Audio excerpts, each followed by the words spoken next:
यह कहानी एक छोटे से गांव की है, जहां के लोग अक्सर एक पुरानी हवेली के बारे में बुरी बातें करते थे। उस हवेली के बारे में कहा जाता था कि वहां रात के वक्त अजीब अजीब आवाजें आती हैं और जो भी वहां रात बिताने की कोशिश करता, वह कभी वापस नहीं लौटता। गांव के बाहर एक जंगली रास्ता था जो सीधे हवेली तक जाता था। एक दिन गांव में एक युवक, नाम था करण, आया।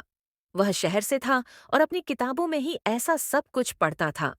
जब उसने गांव वालों से हवेली के बारे में सुना, तो उसका मन करता था उस रहस्य को खुद जानने का। गांव वालों ने उसे कई बार मना किया, लेकिन करण नहीं माना। एक रात करण ने तय किया कि वह हवेली जाकर देखेगा कि आखिर वहां क्या हो रहा था। उसने अपनी टॉर्च ली और रात के अंधेरे में हवेली की ओर बढ़ गया। जैसे जैसे वह हवेली के पास पहुंचता गया, हवा में एक ठंडक महसूस होने लगी।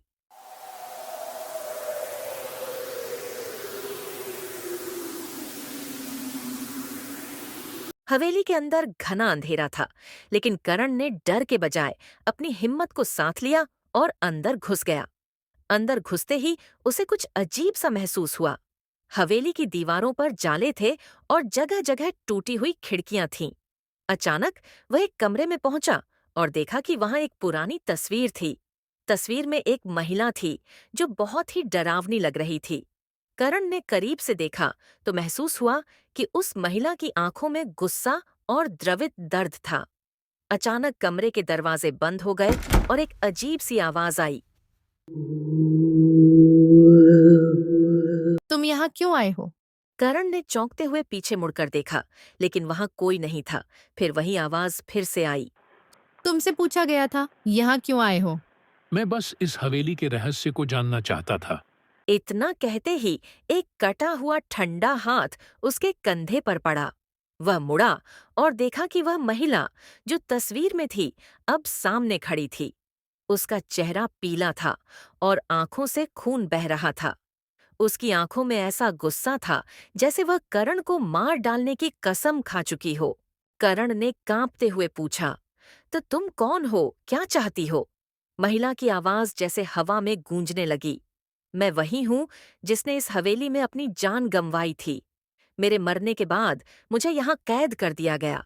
अब मैं सिर्फ उन लोगों को परेशान करती हूँ जो मेरी शांति को तोड़ने आते हैं। करण घबराते हुए दौड़ा और कमरे से बाहर भागने की कोशिश की, लेकिन हवेली का दरवाजा बंद हो चुका था। महिला की चीखें कानों में गूंज रही थीं और उसकी सफेद धुंधली आकृति हर कोने में दिखाई दे रही थी। अचानक करण ने पाया कि वह महिला अब उसके बिल्कुल पास थी और एक ही पल में उसने करण को अपनी ओर खींच लिया। वह महिला बस एक ही बात कह रही थी, तुम्हें मेरी तरह यहाँ रहना होगा।